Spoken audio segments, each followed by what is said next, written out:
Ibang-iba na ang itsura ngayon ni Lance Raimundo na nabalian noon ng buto sa ilong, pisngi at nabulag pa matapos mabagsakan ng barbell sa gym. Matapos ang 2 operasyon sa mukha, wala nang makikitang marka ng aksidente sa singer-actor. Balitang hatid ni Aubrey Carampel. Ito na ang bagong itsura ni Lance Raimundo, 2 buwan matapos ang kinasangkutang freak accident.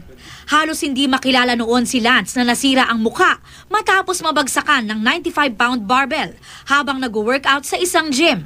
Nabasag ang kanyang ilong, cheekbones at nabulag pa ang kanyang mata.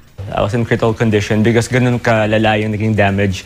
So it's not just a facial injury, pero pati yung brain ko nga na tamaan. Yung pinaka-importante talaga sa tao is life. I mean, not physical na yung gagapo ba ako, ganun. Iniisip ko talaga gusto ko lang mabuhay. Sumailalim si Lance sa 2 operasyon para maayos ang kanyang mukha. Naging mabilis din daw ang kanyang recovery dahil na rin sa kanyang malakas na resistensya. Mahilig daw si Lance sa sports at wala siyang bisyo.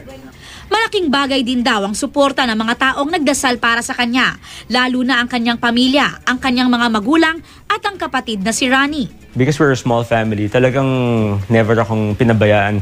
And the first few days na halos paralitiko ako, di ako makagalaw.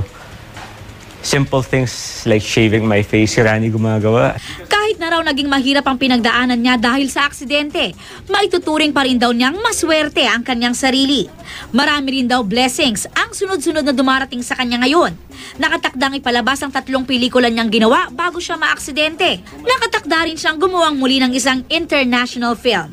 Ipinarinig pa niya sa amin ang kanyang bagong kanta para raw ipakita na hindi nawala ang kanyang singing prowess. Love and fascination, when you take me by the hand, girl, I make you understand, yeah.